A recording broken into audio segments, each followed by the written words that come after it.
Welcome to Quantum Encounters. I'm Dr. Jude Johnson. The purpose of this program is to interview individuals who are on the cutting edge of an optimistic reality where everything and everyone is connected. Today's guest is Sunyatas Saraswati. Sunyata has studied and practiced the 4 schools of Tantra for over 40 years with masters in India, Nepal, China, Peru, Egypt, and Europe. He has gone deeply into the internal martial arts, various exercise systems, and healing modalities. Sunyata has distilled the essence of these various schools to bring forth a practical system of physical, mental, and spiritual development. Using some of the most powerful techniques known to humankind, it's no surprise that his students experience rapid progress. Sunyata was founder and director of the Rejuvenation Center in Phoenix, Arizona, Beyond New Age Research Center, Hollywood, California, and Kriya Institute of Tantric Sciences, Sedona, Arizona. Currently, Sunyata teaches couples Tantra and writes about the healing arts of China and Tibet from his home in North Carolina. Welcome, Sunyata. Namaste, how are you? Just fine. Thank you for coming. Oh, sure. I solicited questions from the larger Tantrika community for you to go anywhere you want. And I'll start with the one that seems most appropriate. I would like to know more about Sunyata's lineage, his teachers, where he received his cobra breath, and his devotion to Babaji. Well, that's a loaded question. In the early days when I was a young pup, Yogananda came to my grandmother's house, which she's an opera singer, and he plays the harmonium. And he had been in this country twice, in the 20s and the 30s. And then when he met me, he told my grandmother he's a candidate to become a Kriya Bond. What's a Kriya Bond? A devotee of Kriya, yoga. And so he gave me my first initiation called the Hamsa meditation. I think I was about 8 or 9 at that time. We tested third eye, all the things you've been going through.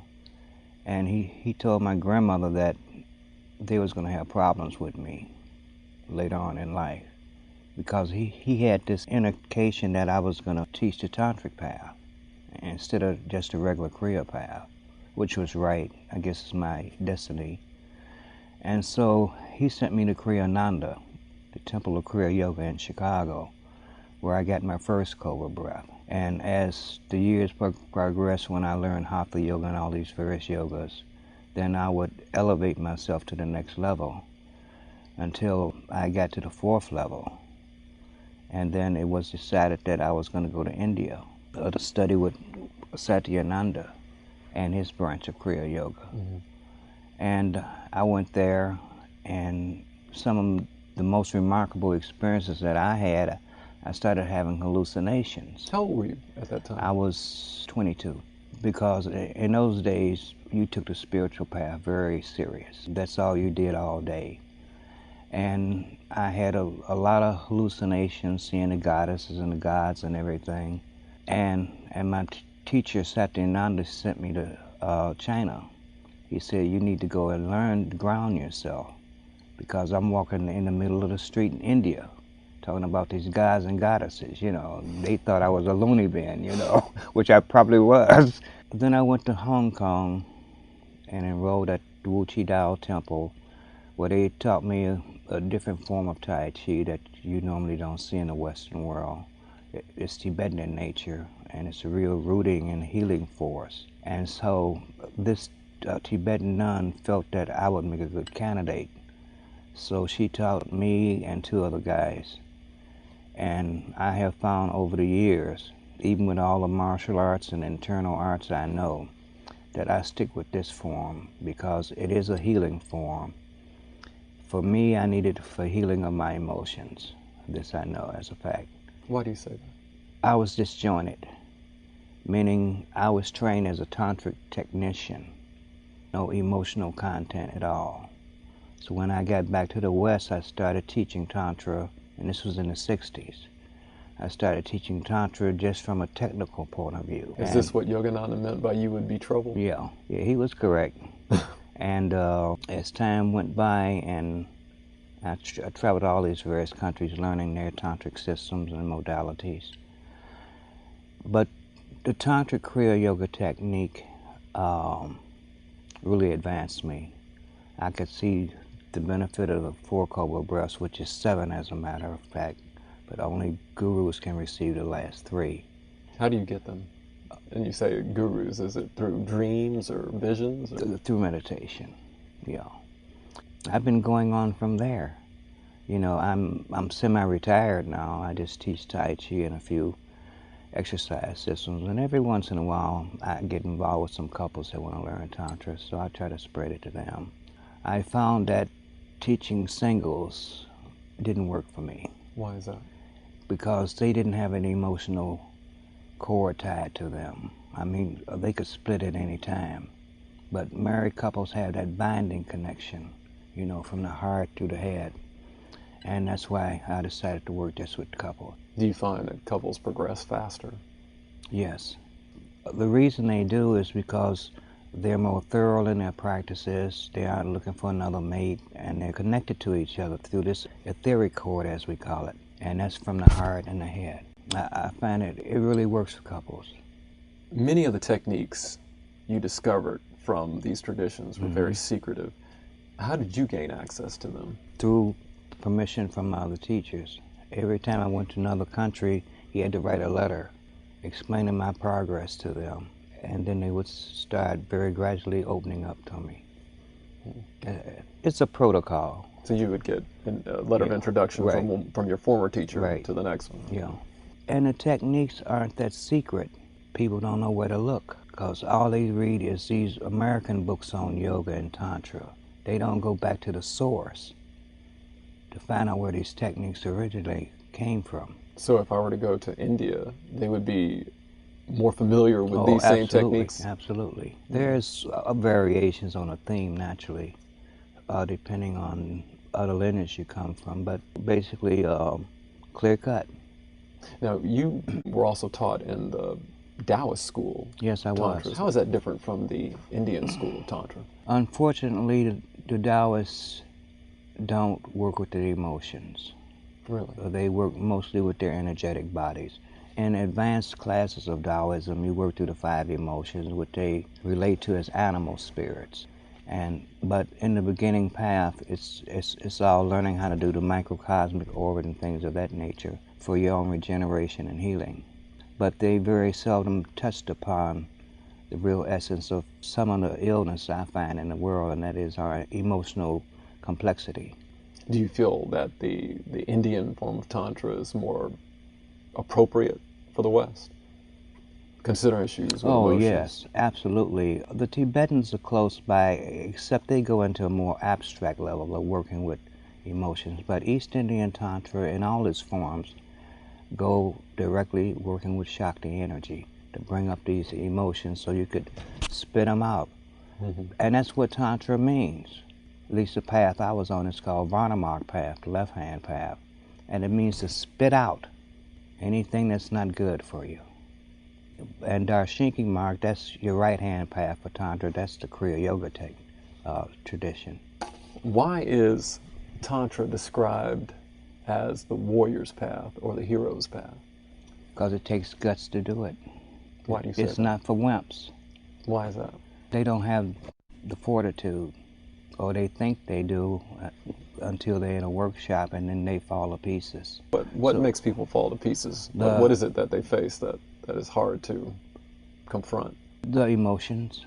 Emotionality. I discovered all of this from Bodhi, because she was working with me on that concept.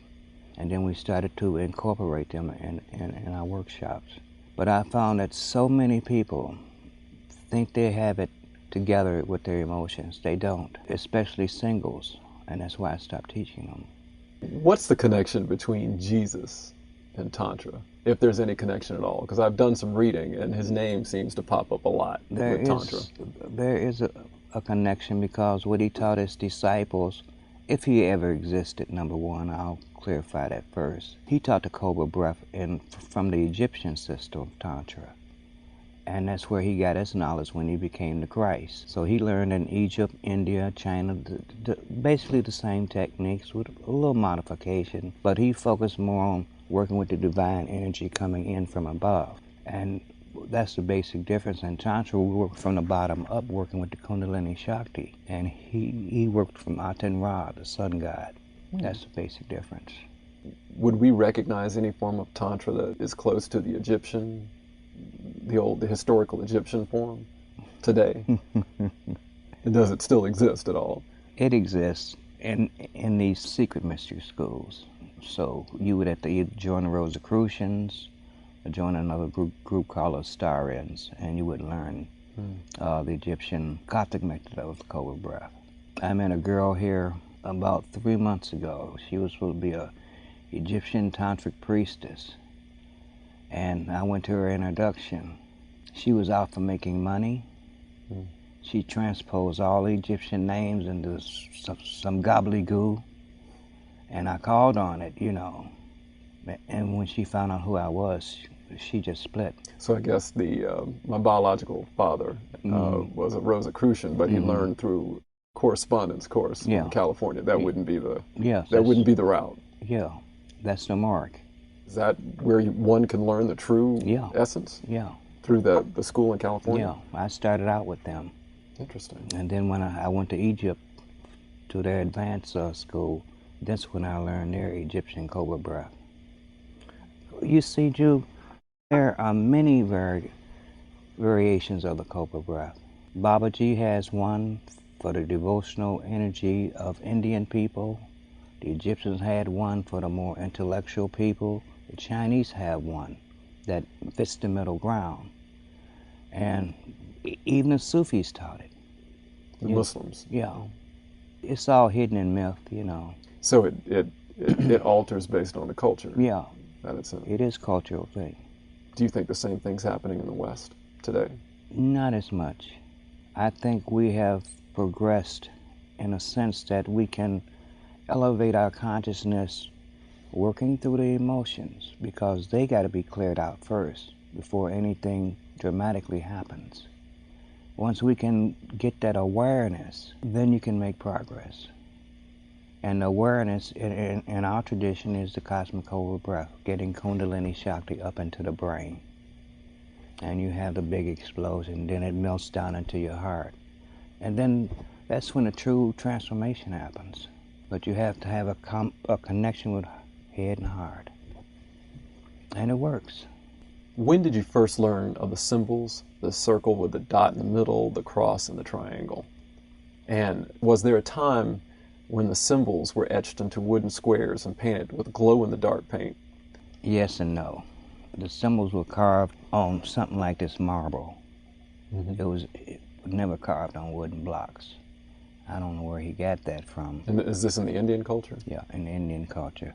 And we had to carve them ourselves so we can etch the symbols into our brain for healing. Let's say level 2, and this is what my wife and I just completed, and we gaze at the symbols and we do a mantra that goes with the symbols. How does that work physiologically and you imprint it in the emotionally? brain, and then you project it from your heart, the same symbol, as you're using the mantra, the sound current. Now, do those symbols have some sort of archetypal connection with the chakras? Yes our subconscious? No. Yes and no.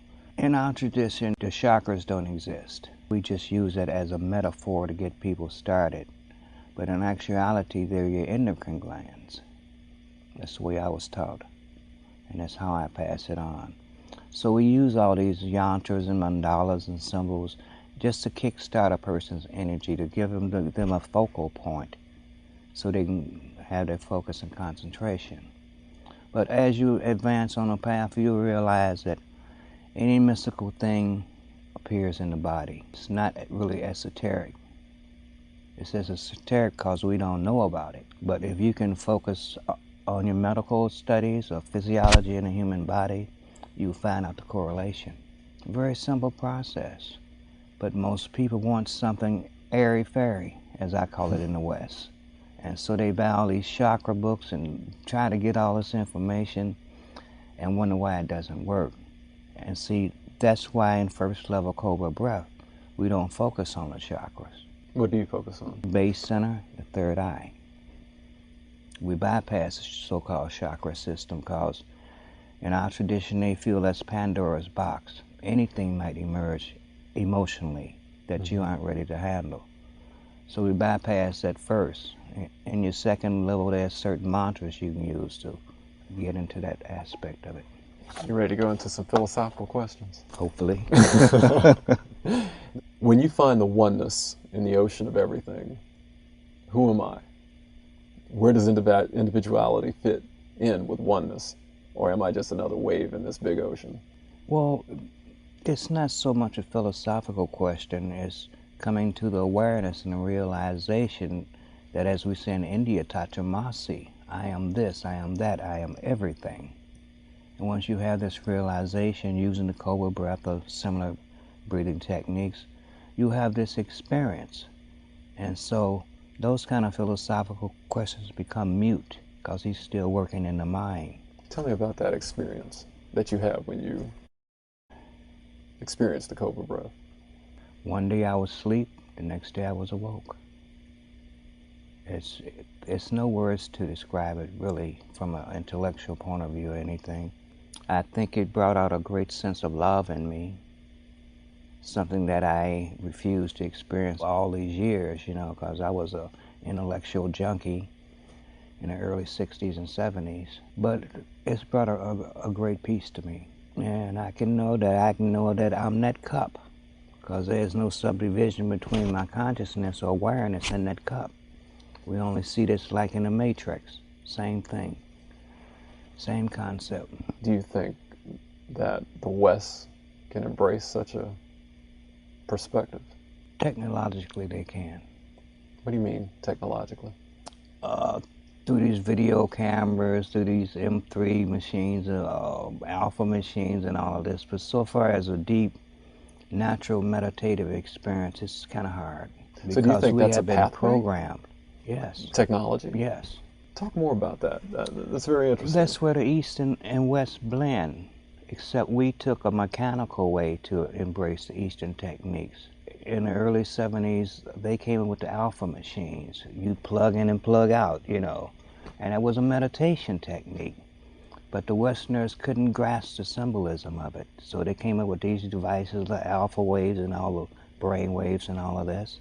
So they're following the same patterns of going deeply into meditation, except they're using electronics or the boob tube. They get focused on that. But it's a way. It depends on the evolution of a person's consciousness, which route they want to take.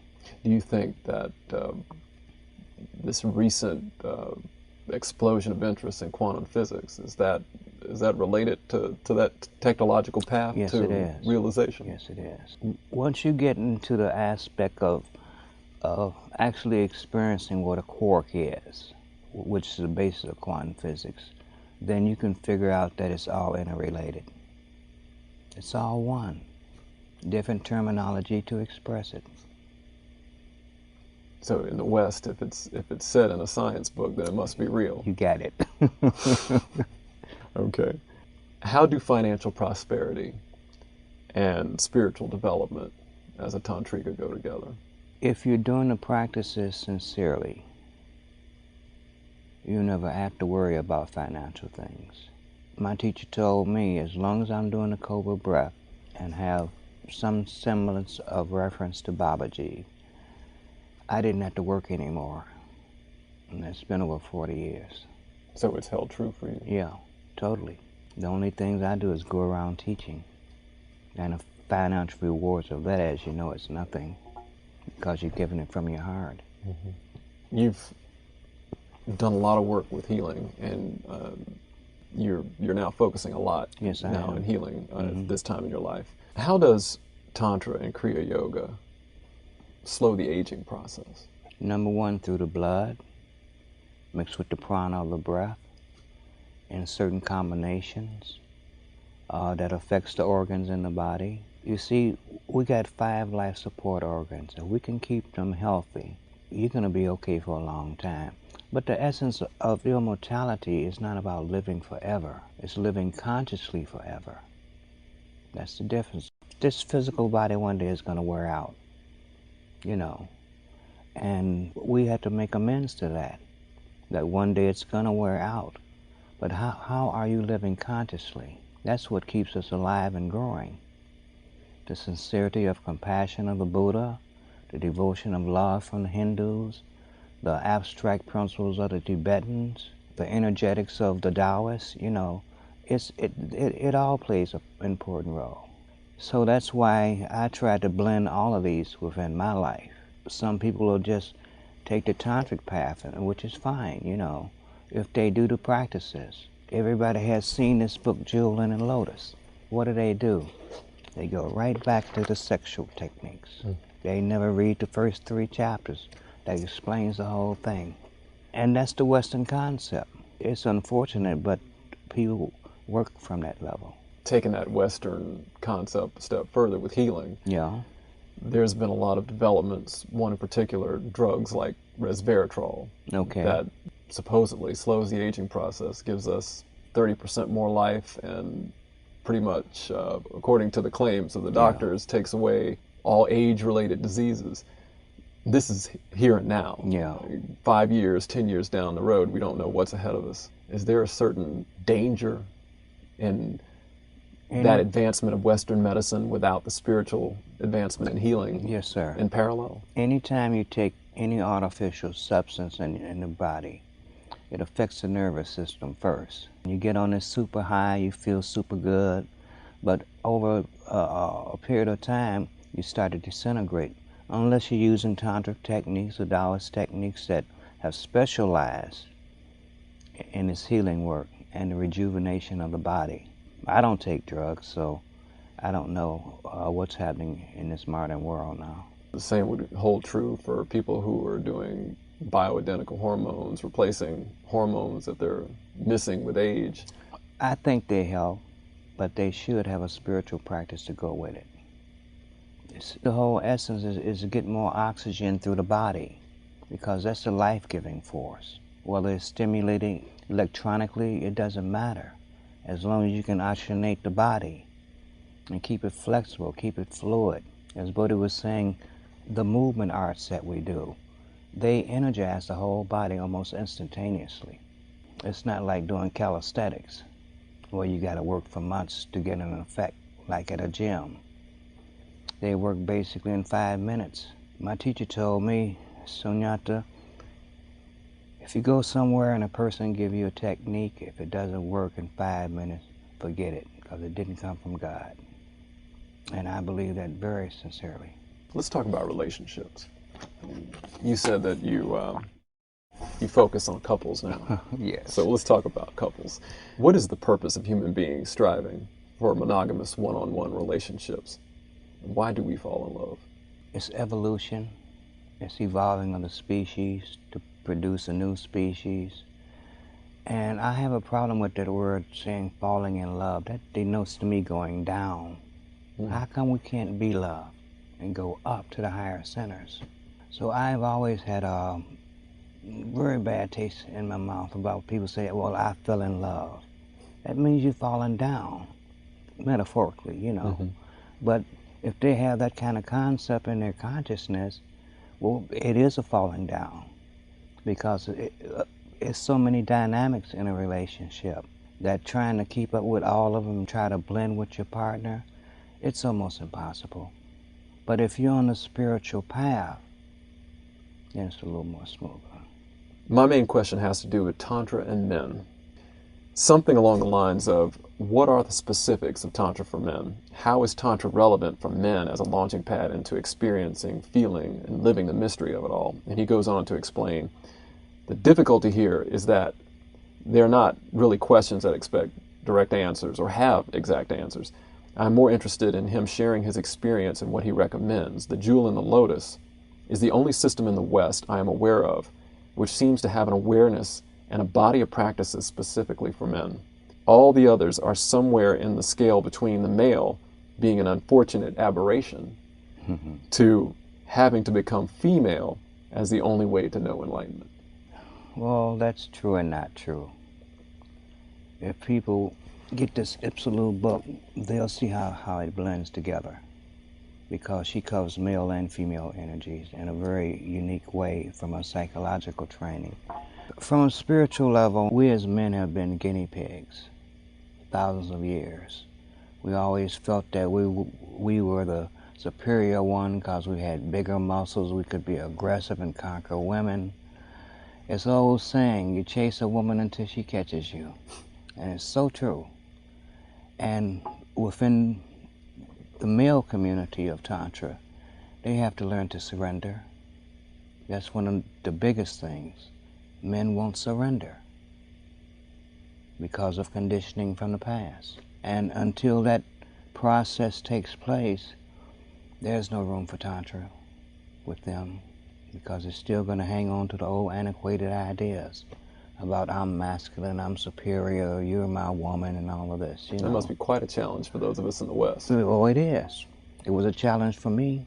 I have heard Tantra described as two people coming together for union with God, or the God field, or whatever it is you want to call it. And in their union, they increase this God field.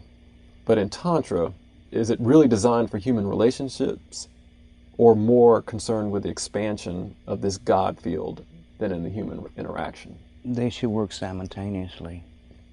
Because if you are connected with somebody, really connected with them, you can't help but enter into the God field, if you want to use those words, or cosmic consciousness, or enlightenment. It happens almost automatically. But if you have any alternative motives, then it won't work. When you say alternative motives, like? She's a beautiful lady, that hits your mind, Or she might say it about you, until all of that's cleared out. And it takes time. It takes the effort to merge as a couple. What should be one's motive when you choose a mate? Surrender. Just surrender. Now that's a hard pill for Western man to swallow.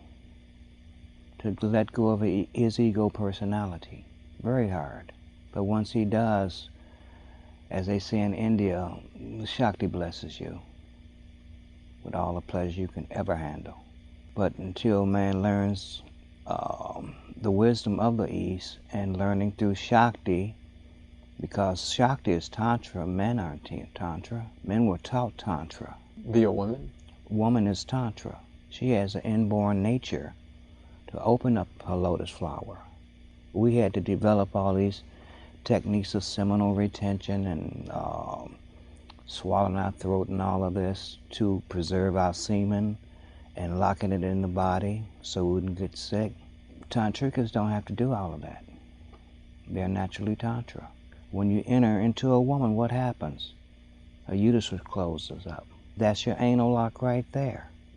So you don't have to do a technique. But Tantra was developed for men to teach them how to regulate their sexual energy. That sounds like women have it all. What's the purpose of men? I asked that question many times. Yet more mysteries to understand. What does Sunyata say about the effect of practicing Ipsalu on the prostrate gland? That's your master key.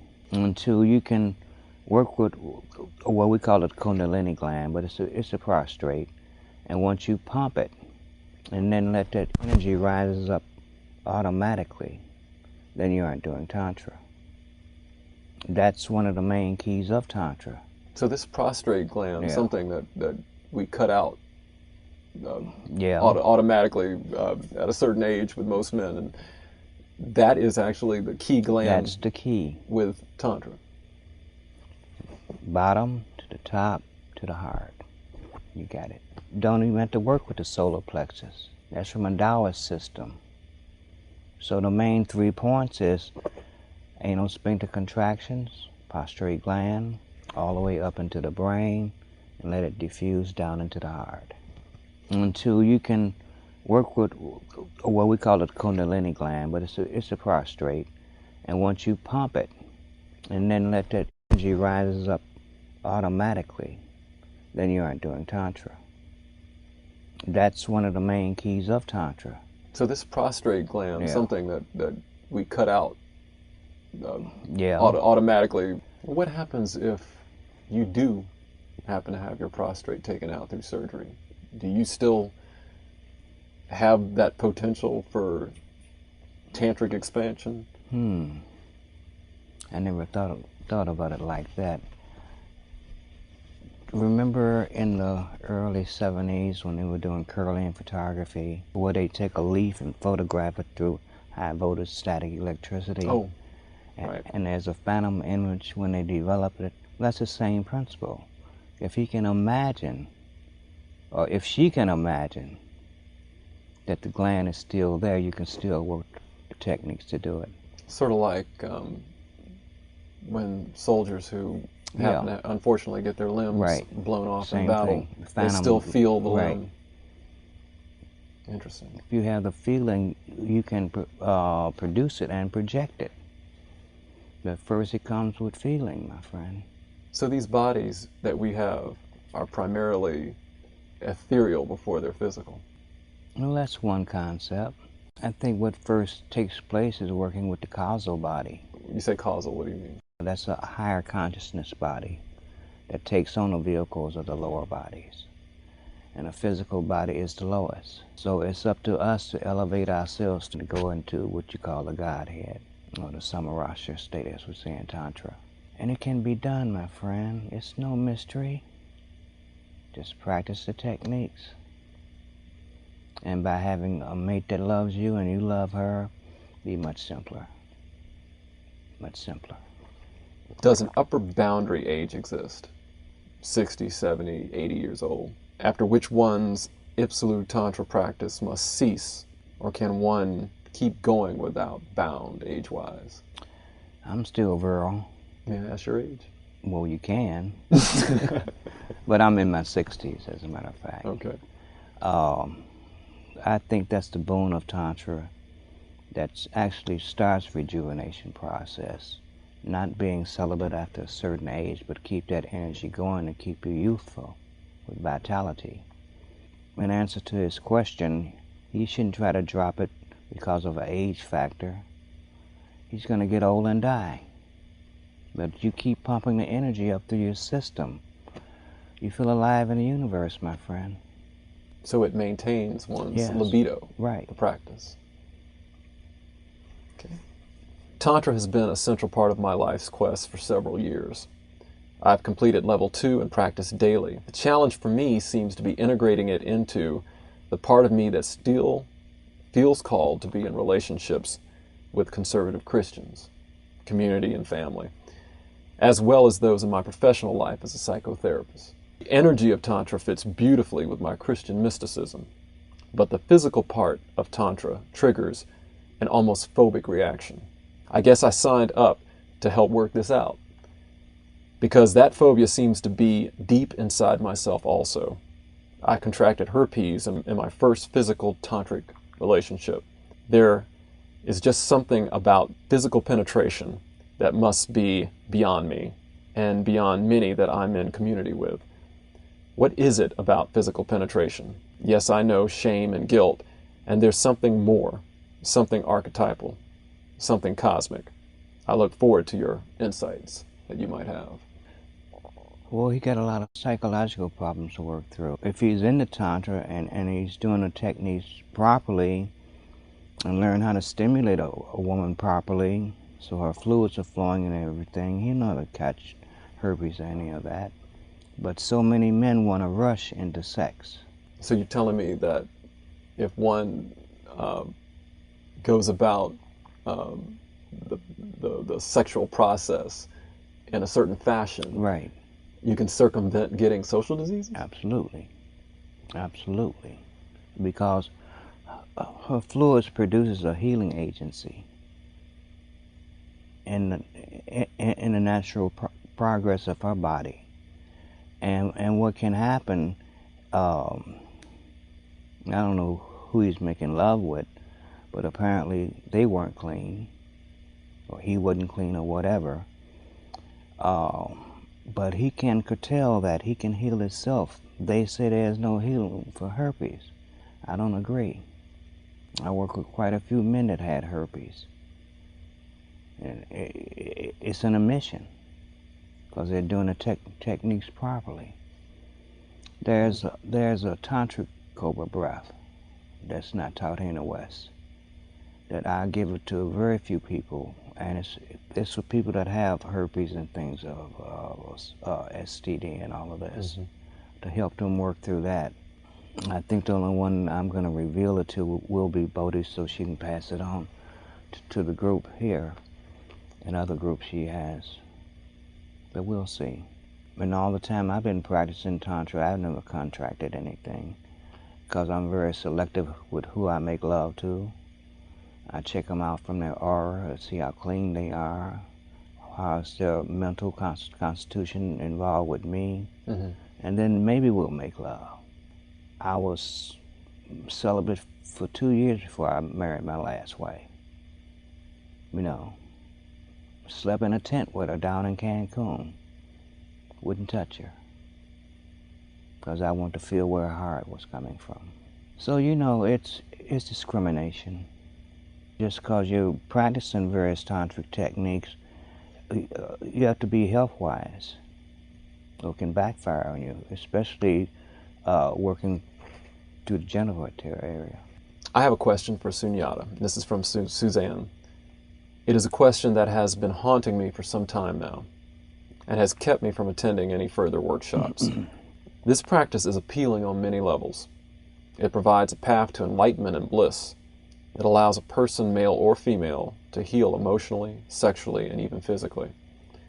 It is also very powerful, and I am concerned that persons drawn to power may misuse this practice to dominate others. Are there any checks or safeguards in this practice to keep this from happening? The practice within itself will stop it from happening. How is that? It has built-in safety guards. Like, if you do the cobra breath too much trying to gain power, you get headaches in the frontal lobes. And that's an indicator right there that you're doing too much.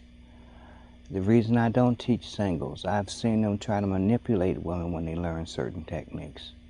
And from a spiritual level, that's a no-no. For Suzanne, she has to find somebody that's at her level of development. Is she single, or do you know? It sounds as though she is, Yeah. from the email. You know, as I said earlier, that Tantra is about surrender. And by her being a woman, she naturally surrenders. It can be dangerous. There are manipulators out here that learn these tantric techniques of voodoo, all these other mystical things, and try to plague women with it. So you have to be careful. But the men that I gave the cobra breath to, I saw in class trying to manipulate the women.